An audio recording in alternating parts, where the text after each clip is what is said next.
भक्त और थे लाला राधे श्याम जी काशीपुर वाले, तो वो भी सोमवारी बाबा जी के भक्त रहे हैं और नीमकरोली बाबा जी के साथ, तो उनके कुछ प्रसंग होते थे। अब तो ऐसा है कि टीवी का पूरा इलाज है और अब टीवी से डरने की जरूरत नहीं रही और टीवी खत्म सी हो गई है एक टाइम और कड़क तरीके से, क्योंकि फक्कड़ी साधु जो होते हैं वो थोड़ा सा कड़क स्वभाव के, उन्हीं की ही जो राख होती है, भस्म होती है, वही अपने शरीर में, सोमवारी बाबा तो वो भस्म ही लगाते थे, एक लंगोट पहनते थे शरीर। हरे राम हरे कृष्णा हरे कृष्णा करोरी बाबा कृष्णा करोरी हरे करोरी बाबा हरे राम जय जय श्री राम सबको प्रणाम। अच्छा, एक भक्त और थे लाला राधे श्याम जी काशीपुर वाले, तो वो भी सोमवारी बाबा जी के भक्त रहे हैं और नीमकरोली बाबा जी के साथ, तो उनके कुछ प्रसंग। ये जो राधे श्याम, लाला राधे श्याम जी काशीपुर के थे और इनका कपड़े का व्यवसाय था। अच्छा, कपड़े का। बड़े संपन्न परिवार के थे। अच्छा। और शुरू से ही पारिवारिक पृष्ठभूमि से ही, संस्कारों से ही बड़े धर्म प्रेमी, संतों की भक्ति करने वाले, पूजा पाठी, इस तरह का इनका स्वभाव था। संस्कार थे पारिवारिक, संपन्न भी थे। तो युवावस्था में ही इनको तपेदिक बोले, क्षय रोग या टीवी, अच्छा, टीवी, ट्यूबरकुलोसिस, तो इनको टीवी हो गई और टीवी हुई। डॉक्टरों को दिखाया, उन्होंने बहुत परहेज बताया, जो भी दवा दी उसको ये बिल्कुल नियमित ढंग से सब चीज करते रहे, दवाई भी लेते रहे, परहेज भी करते रहे। इसके बावजूद वो टीवी इनकी कम नहीं हुई, बढ़ती गई और शरीर जो है धीरे धीरे धीरे बहुत अशक्त हो गया। अब ऐसी स्थिति में पहुंच गए कि घर के लोग अब जानने लगे, समझने लगे कि अब ये नहीं बच पाएंगे और डॉक्टर भी अपनी असमर्थता दिखा रहे थे कि भाई हम जो कर सकते हैं वो तो हमने किया ही है, वो हम दे ही रहे हैं। और एक जमाना था जब ये टीवी बहुत ही प्राणघातक रोग होता था, जिसको हो गई तो उसका बचना मुश्किल हो जाता था। अगर प्रारंभिक स्तर पे पता लग जाए, सही इलाज हो जाए तो ठीक भी होते थे, लेकिन ठीक कम ही होते थे। अब तो ऐसा है कि टीवी का पूरा इलाज है और अब टीवी से डरने की जरूरत नहीं रही और टीवी खत्म सी हो गई है। एक टाइम में बहुत खतरनाक। पहले बहुत जो है ये बहुत लोगों की मृत्यु होती थी टीवी के कारण। तो अब ये हुआ कि जब ऐसी अवस्था में पहुंच गए तब इनके किसी परिचित व्यक्ति ने कहा कि आप सोमवारी बाबा के पास जाओ, हो सकता है उनके आशीर्वाद से कुछ लाभ हो। तो इनको घर के लोग लेके गए और स्ट्रेचर पे लेके गए। अच्छा। ऐसी स्थिति, इतने कमजोर थे और बाबा जी अपने आश्रम में थे। तो उनके काकड़ी घाट में आगे तो कोसी नदी है और पदमपुरी में वो संगम है। अभी दो नदियाँ, दो धाराएं आती हैं।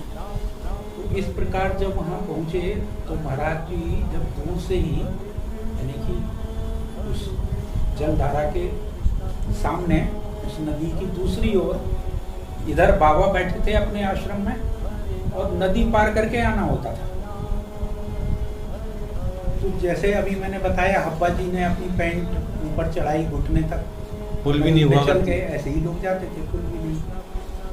तो जब ये उधर स्ट्रेचर से उतर के पकड़ के इनको लाने लगे तो बाबा ने वहीं से आवाज लगाई कि नहा करके आना होगा यहाँ आश्रम में, और कड़क तरीके से, क्योंकि फक्कड़ी साधु जो होते हैं वो थोड़ा सा कड़क स्वभाव के होते हैं, हड्डी टाइप के। वो जैसे कहते हैं कि जहाँ नहीं लक्कड़ क्या करेगा फक्कड़। हाँ। तो जो पहाड़ के साधु तो जहाँ ठंड होती है वहाँ धुनी जलती है, धुनी जलाते हैं, उसमें लकड़ी जलती है, वो धुनी होती है उनके लिए सब कुछ उसी में भोजन प्रसादी भी बन जाती है, उसकी पूजा भी करते हैं, वो धुनी का ही भोग भी लगाते हैं। भोग भी लगाते जो भी चीज़ बनाएंगे पहले धुनी में उसकी आहुति देंगे, धुनी की भी आरती करते हैं। धुनी की आरती करते हैं, वो इष्ट के समान होती है। और धुनी की ही जो राख होती है, भस्म होती है, वही अपने शरीर में सोमवारी बाबा तो वो भस्म ही लगाते थे, एक लंगोट पहनते थे, शरीर में भस्म लगाते थे, छोटी छोटी उनकी जटाएं थी, वही उनके चित्र उपलब्ध हैं, एक दो चित्र, फोटो नहीं खिंचवाते थे, बस एक दो फोटो कथा एक बैठे हुए पोज में यूं करके ऐसे बैठे में करके है, एक खड़े में है, दो चित्र उनके, दो पोज हैं, एक बैठे वाला है, एक लंबे बाल वाले में भी हैं यूं करके बैठे हुए नहीं हैं। नहीं अच्छा, आपको गलत किसी दूसरे संत का देखा। वो नीम- वाले हैं नीम कर रही बाबा जी। जटाए हैं और ये वाला डांट के कहा नहीं नहा के यहाँ आएगा। तो राधे श्याम जी बहुत दूरी नहीं थी ना, धारा उस समय हाँ, वहाँ रही पर से। होगी, पास की रही होगी। उन्होंने कहा महाराज मैं बहुत बीमार हूँ और वो मैंने तो कपड़े भी नहीं बदले हैं बहुत समय से, डॉक्टर ने मना किया है, और हाथ मुंह भी मैं ठंडे पानी से नहीं धोता हूँ, तो ये तो बहुत ठंडा पानी है, तो मैं नहा कैसे सकता हूँ इस पानी में, इतने ठंडे पानी में। तो फिर उन्होंने कहा नहीं नहा के ही आएगा, और महाराज जी ने वहाँ से दो लोगों को भेजा उसको नहला के।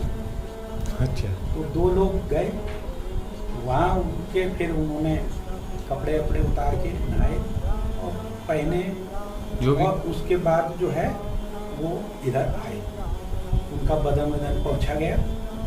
अब वो राधे श्याम जी ने ये बताया कि महीनों से तो मैं नहीं नहा रहा था, खाली बदन पोंछ लिया जाता था, लेकिन जब मैं वो नहाया और रगड़ करके चला, मुझे नहलाया उन दोनों लोगों ने, उसके बाद तो मुझे बड़ा स्फूर्ति सी आ गई, अच्छा, बड़ी चेतना जैसी शरीर में महसूस होने लगी। अब आकर के आश्रम में बैठे, बाबा ने प्रसाद दिया, चाय दी, चाय देने के बाद फिर और समय कुछ बातें हुई होंगी, एक दो घंटे बाद जो है शाम हो गई, तो उन्होंने खिचड़ी बनवाई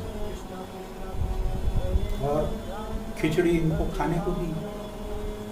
तो राधे श्याम जी सोच में रहे कि मैंने तो कुछ इतने दिन से खाया भी नहीं है, अच्छा, खाना भी भूख नहीं लगती होगी, और डॉक्टर ने भी कुछ परहेज बताए होंगे, तो उन्होंने खिचड़ी भी नहा लिए, शरीर में ताजगी आ गई, तो अच्छी तरह से खिचड़ी खाई। तो कहते हैं मैं बहुत दिनों बाद जो है मुझे तृप्ति महसूस हुई, जैसे भोजन मैंने थोड़ा ठीक से किया, और उसके बाद जो है अपने घर को लौट गए, और घर पहुंचने तक उन्हें लगा मैं काफ़ी पहले ठीक- से बहुत ठीक हो ठीक हूँ। और फिर धीरे धीरे करके उनकी बीमारी जड़ से खत्म हो गई। अच्छा, अब उसके बाद तो ये बाबा के मुरीद हो गए, भक्त हो गए, फिर ये निरंतर आते जाते रहे, और संपन्न परिवार से थे ही, तो हमेशा भंडारे में घी है, राशन है, मिठाई है, फल है, ये भेजते रहे, आते रहे, भेजते रहे। और उसके बाद जो है नीम करौली महाराज से इनका संबंध हुआ, लेकिन इनका मुख्य तब उनकी वृद्धावस्था हो गई थी। बाद में जब नीम करौली महाराज जी का आना जाना ज़्यादा इधर में हुआ, जो सन 40-50 आदि, लेकिन सन 65 में 15 जून को काकड़ी घाट में जब हनुमान जी की स्थापना हुई, क्योंकि वो स्थान सोमवारी बाबा का है, सर्वविदित है, ये सोमवारी बाबा ने वहाँ रहे हैं, तब किया है, तब किया, तमाम सिद्ध लेख हैं। काका कालेलकर भी आए थे, अच्छा, इतने बड़े राजनेता थे उस जमाने के, उन्होंने लिखा है, एक हिमालय यात्रा करके एक पुस्तक लिखी है, उसमें उन्होंने पदमपुरी आश्रम का, ककड़ी घाट आश्रम का जिक्र किया है, सोमवारी बाबा का जिक्र किया है। ऐसे ही समकालीन जो भक्त रहे उन्होंने लेख लिखे हैं। अल्मोड़ा की एक पत्रिका होती थी कुमाऊनी में, उसमें लेख छपते थे भक्तों के। तो इसी वजह से 15 जून सन 65 को जब ये बात आई, नीम करौली महाराज ने कहा कि हाँ सोमवारी बाबा की प्रतिमा काकड़ी घाट में लगनी चाहिए, तो राधे श्याम जी ने कहा कि इसके लिए मैंने पैसा दे दिया। और उन्होंने कुछ धनराशि जो दी थी अच्छी, एग्जैक्टली मुझे नहीं मालूम है, मैंने पहले भी बोला था शायद 40-50 हज़ार 50,000 रुपये उस समय के सन 65 में। आज तो वो 5-7-10 लाख के बराबर समझे जाएंगे। आज तो बहुत ज़्यादा हो जाएंगे। तो लेकिन जो भी है बहरहाल वो फिर इस टाइम $40,000 बोल सकते हैं। हाँ, आप विदेश जाने वाले हैं तो डॉलर की बात करेंगे। तो वो फिर वो प्रसंग मतलब भूमिका नहीं बन पाई मूर्ति की। फिर जिसको पैसे दिए गए थे, जिसके पास रखवाए गए थे, उसने उन्हें वापस कर दिए। अच्छा। तो राधे श्याम जी का इतना ही मुख्य बात यह है कि वो बड़े अनन्य भक्त रहे सोमवारी बाबा के, और उनको ये मानते थे वो कि मुझे तो जीवन दान सोमवारी महाराज से ही प्राप्त हुआ है। अच्छा। उनकी ही कृपा है, उनकी छत्र छाया में मेरा जीवन चल रहा है। तो इसलिए वो जो कुछ भी संभव होता था वो पदमपुरी आश्रम, काकड़ी घाट आश्रम, और आज भी उनके परिवारी लोग कुछ करते होंगे। उनका इतना अभी नहीं हमें पता है, लेकिन करते होंगे ऐसा। अच्छा, एक बात और अगर हो तो कि किसने निकाला था, कितना निकाला था, कहाँ से घी आता था और कब आया, और कैसे डालने के बाद पानी बन गया, कब बाबा जी ने क्या बोला था, कुछ उस विषय में। तो वो हल्द्वानी में एक हैं पंडित बनवारी लाल शर्मा। अच्छा। अभी हैं लेकिन बहुत वृद्ध हो गए हैं, बीमार हैं, 90, 93, 94 की उनकी आयु है। बजे उठ के उन्होंने पत्थर से भट्टी बनानी शुरू की। अपने साथ वो सामान ले गए थे मालपुए बनाने के लिए, जो भी और थे वहाँ आश्रम में जो इस काम को देख रहे थे। उन्होंने कहा घी तो अब नहीं है और